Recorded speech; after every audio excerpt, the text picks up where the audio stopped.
va bien? Je vais parler ce soir d'être accroché à Jésus. Je vais commencer ça avec une histoire très violente dans la Bible, une des histoires les plus épouvantables. C'est l'histoire c'est d'un roi. Il y avait Asa, qui était un très bon roi, qui a régné pendant 41 ans. Après ça, il y a eu un fils qui était Josaphat, qui était un bon roi aussi. Il a régné, je ne me trompe pas, 25 ans. Fait que ça faisait 65 ans, à peu près 66 ans, que ça allait bien en Israël. Là, ben, comme de raison, comme toute chose, le roi Josaphat est mort. Puis il y avait 6 fils.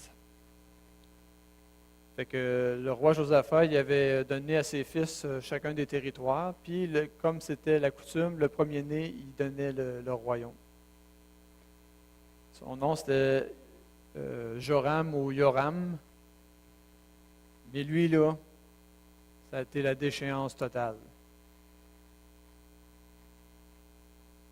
Fait que 2 Chroniques 21, je vais lire le passage, 4 à 20, l'histoire dans le fond. Lorsque Joram eut pris possession du royaume de son père et qu'il se fut fortifié, il fit mourir par l'épée tous ses frères, imagine-toi, et quelques-uns aussi des chefs d'Israël. Il était à peu près 5-6 frères, puis il les a tous tués. Il commençait bien son règne. C'est comme la famille Mossé sont à peu près ça, 5-6 frères. Maurice déciderait de tuer tous ses frères. Scandale, tu sais.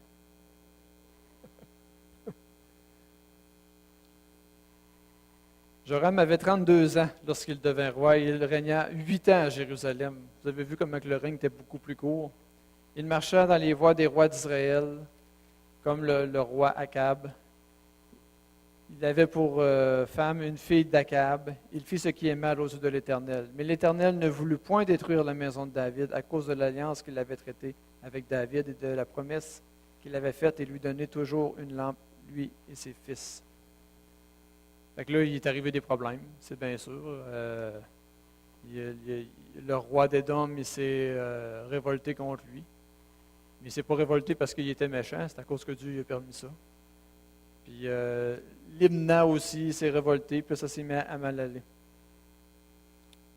Fait que là, il est venu un écrit du prophète Élie, parce que dans ce temps-là, Élie était encore vivant. Mais il a envoyé une lettre. Quand que le prophète Élie prophétisait, d'habitude, ceux qui connaissent Élie dans la Bible, c'est quand même à prendre très au sérieux. Ainsi parle l'Éternel, le Dieu de David, ton père. Tu sais, il donne encore, en voulant dire, ton ancêtre, c'est David. Parce que tu n'as pas marché dans les voies de Josaphat, ton père, et dans les voies d'Asa, roi de Juda, ton grand-père, dans le fond, mais que tu as marché dans les voies des rois d'Israël, parce que tu as entraîné à la prostitution Juda et ses habitants de Jérusalem, comme l'a fait la maison d'Akab à l'égard d'Israël, et parce que tu as fait mourir tes frères, meilleurs que toi, la maison même de ton père. Voici l'Éternel te frappera ton peuple d'une grande plaie, tes fils, tes femmes et tout ce qui t'appartient, et toi, il te frappera d'une maladie violente, d'une maladie d'entrailles qui augmentera de jour en jour jusqu'à ce que tes entrailles sortent par la force du mal. Ça, c'est assez... Des fois, j'ai un petit mal de ventre, là, puis ça fait mal. Là. Mais là, après avoir eu une lettre comme ça, il aurait pu changer de voix. Mais pas en tout.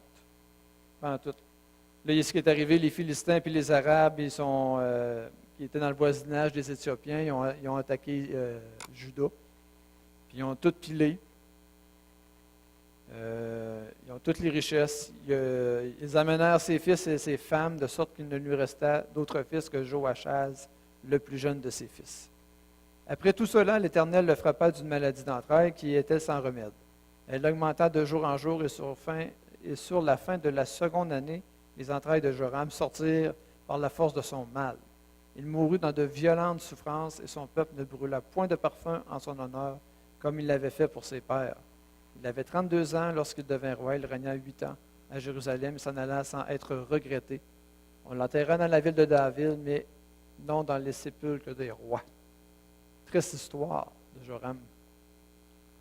Il y avait le pain quotidien, justement, qui parlait de cette histoire, mais il parlait du legs de Jésus.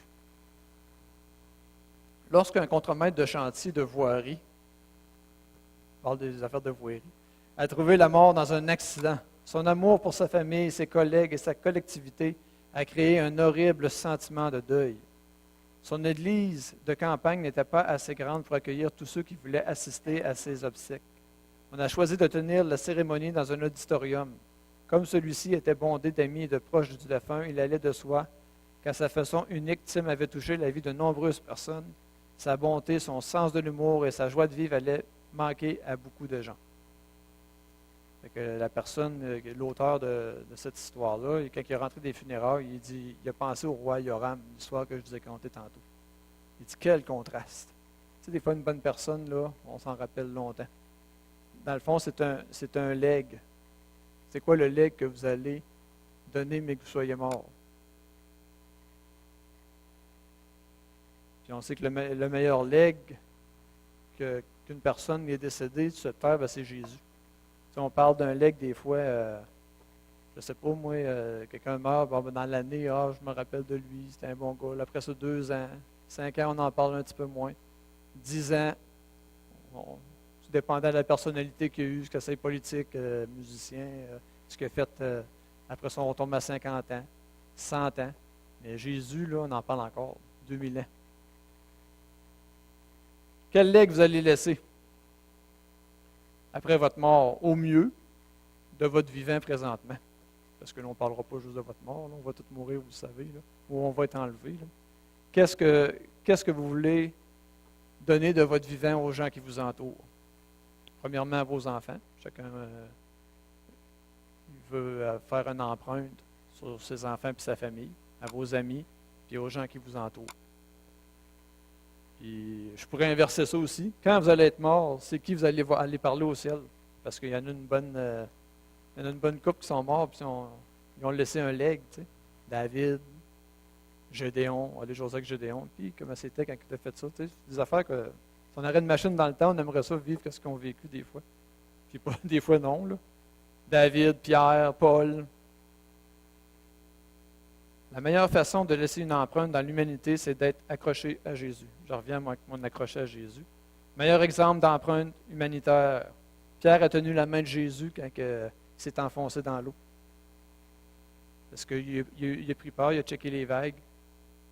Mais il aurait pu dire non, je suis capable, je vais être capable de remonter, laisse-moi faire, laisse-moi faire. Des fois, nous autres, on est portés à faire ça. On est portés à vouloir lâcher la main de Jésus. Puis c'est là qu'on s'enfonce, on fait goulou, goulou, goulou.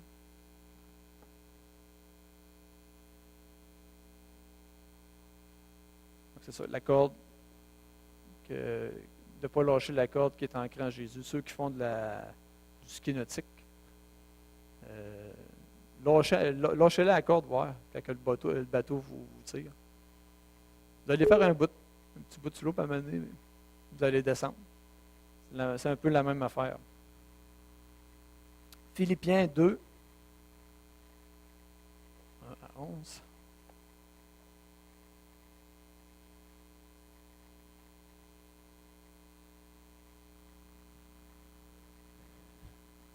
Un Christ modèle d'humilité. Si donc il y a quelque consolation en Christ, et s'il y a quelque soulagement dans la charité, s'il y a quelque union d'esprit, s'il y a quelque compassion ou quelque miséricorde, rendez ma joie parfaite, ayant un même sentiment, un même amour, une même âme, une même pensée. Ne faites rien par esprit de parti ou par vaine gloire, mais que l'humilité vous fasse regarder les autres comme étant au-dessus de vous-même. C'est quelque chose qui est assez difficile, ça, des fois. Que chacun de vous, au lieu de considérer ses propres intérêts, considère aussi ceux des autres. Ayez en vous des sentiments qui étaient en Jésus-Christ, lequel, existant en forme de Dieu, n'a point regardé comme une parole à arracher d'être égal avec Dieu, mais s'est dépouillé lui-même en prenant une forme de serviteur, en devenant semblable aux hommes et ayant apparu comme un simple homme. Il s'est humilié lui-même, se rendant obéissant jusqu'à la mort, et même jusqu'à la mort de la croix. C'est pourquoi aussi Dieu l'a souverainement élevé, il lui a donné le nom qui est au-dessus de tout nom, afin qu'au nom de Jésus, tout genou fléchisse dans les cieux et la terre et sous la terre, et que toute langue confesse que Jésus est Seigneur, à la gloire de Dieu le Père. L'humilité. J'avais 5 points par rapport à l'humilité. Être humble signifie d'être conscient de nos faiblesses, la première chose. Il faut être conscient de nos faiblesses. Parce que si vous n'avez pas Jésus, là, l'humain, là, il n'y a pas vraiment grand-chose. Mais si tu es accroché à Jésus, nous devons être humbles parce que nous sommes des... Ouais, c'est ça que je venais de dire, dans le fond. Je devance. Dieu demeure avec ceux qui marchent humblement. Dieu fait grâce aux humbles et résiste aux orgueilleux. C'est écrit dans un autre verset. En tant que croyants, nous devons vivre dans l'humilité à l'égard des autres en les considérant plus importants que nous-mêmes. Puis l'orgueil est l'antithèse de l'humilité.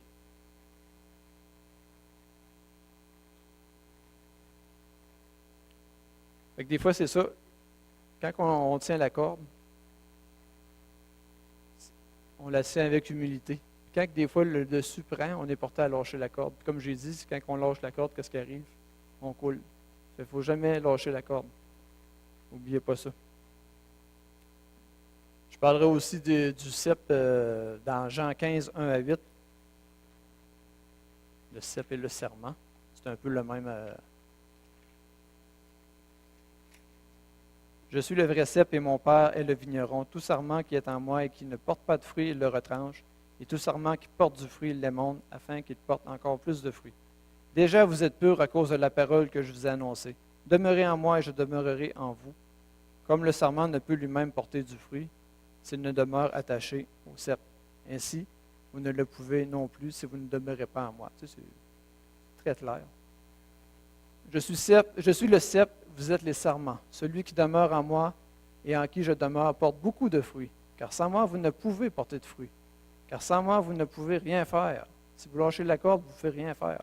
Si quelqu'un ne demeure pas en moi, il est jeté dehors comme le sarment, il sèche. Puis on ramasse les sarments et on les jette au feu et ils brûlent.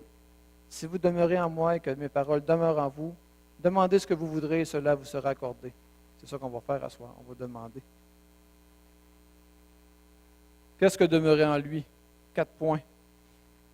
Qui est assez, c'est des choses, c'est drôle, c'est des points qui reviennent souvent, surtout en 2017, on a souvent, puis c'est la base. C'est la base de la vie chrétienne. Gardez sa parole. Lisez la parole. Entretenir, je ne suis pas capable de me comprendre. Entretenir la communion. Ça veut dire les prières. Obéir à ses commandements. Mener une vie pure avec la direction de l'esprit. Et on parle de pureté.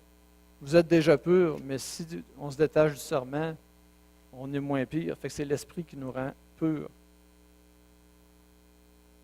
Puis il y a aussi l'esprit du serviteur.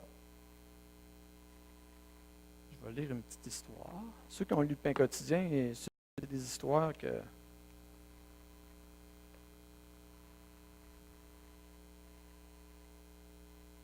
OK, il parlait de... Je vais revenir avec une histoire dans la Bible. C'était Salomon. C'est un peu la même histoire. Salomon, il avait vécu une vie assez incroyable, mais là, il allait mourir. Puis là, il fallait qu'il y ait un fils qui le remplace. Puis il a chaussé les chaussures de Salomon. Il dit, mon fils, va-tu être capable? Fait que c'était Roboam. Puis il n'a pas écouté. On sait que les gens du peuple ils ont dit, Salomon, ton père, il était dur avec nous autres. Fait qu'il dit, allège notre fardeau. Fait que lui, il dit, venez me revoir dans 2 jours. Puis là, il a écouté les conseillers que Salomon avait. C'était des bons conseillers quand même. Puis ils ont dit, écoute le peuple. Parce que si le peuple, tu dis au peuple, comment je dirais ça, tu acquiesces à leurs demandes, ils vont te servir toute ta vie. C'était sage. Là. Il y aurait eu un règne comme Salomon. Il aurait été. Là, il a écouté d'autres, des jeunes gens qui avaient grandi avec lui, puis il a dit non. Il dit, tu vas fouetter plus fort, puis tu vas être plus dur avec lui. Puis là, ça a fait qu'Israël, son royaume, il a été séparé de Juda. Fait que dans la société africaine traditionnelle, la succession du chef fait l'objet d'une décision sérieuse, un peu de la même manière. Après le décès d'un roi, on choisit son successeur avec grand soin. En plus d'appartenir à la famille royale, celui-ci doit être fort, courageux et sensible. On interroge chaque candidat pour voir s'il se mettrait au service du peuple ou le gouvernerait d'une main de fer, car le successeur au trône doit être apte à diriger, mais aussi à servir. Malgré, c'est ça, fait que lui, il parle de Salomon. Fait que c'est un peu ça que le Seigneur aussi, il est venu quand il est venu sur la terre, il était un serviteur. Oui, c'était le roi des rois, il était un serviteur. Fait que, suivons son exemple. Et le dernier point, être attaché à Dieu, ou plutôt, ce que donne être attaché, c'est de la force. 2 Timothée 1, 7 à 11. Fait qu'on est attaché à Dieu, ça nous donne de la force.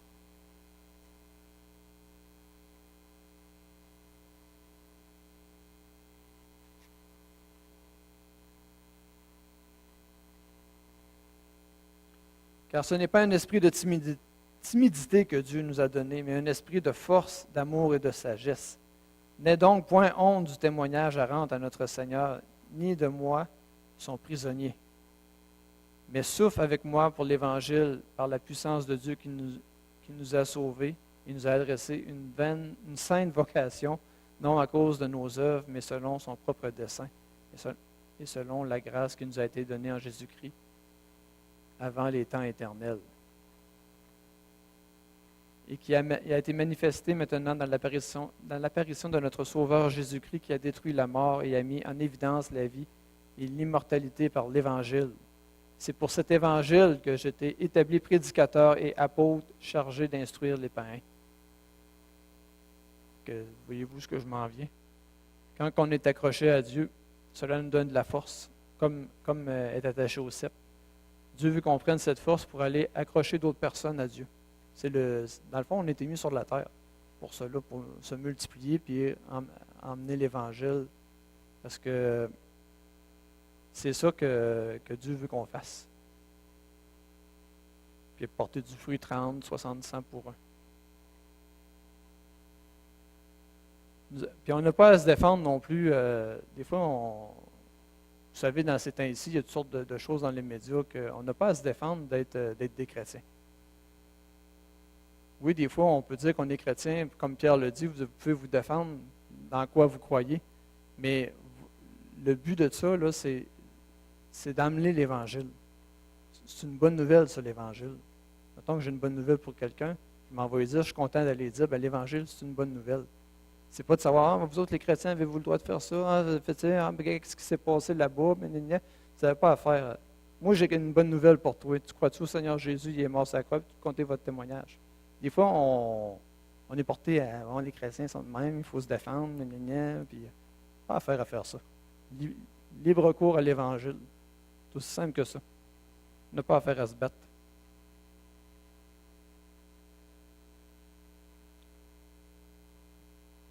Parce que c'est ça que les gens ont besoin, c'est l'Évangile. C'est pas de savoir pourquoi c'est de même, puis comme ça, puis comme ci, puis pourquoi c'est fait ça de même.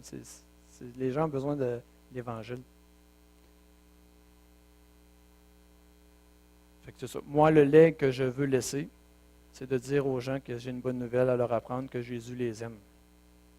Alors, soyez accrochés et prions pour les perdus, pour qu'ils s'accrochent à Jésus. Il n'a pas été trop long. Je vais laisser la place à mon ongle. Dans le beau-frère.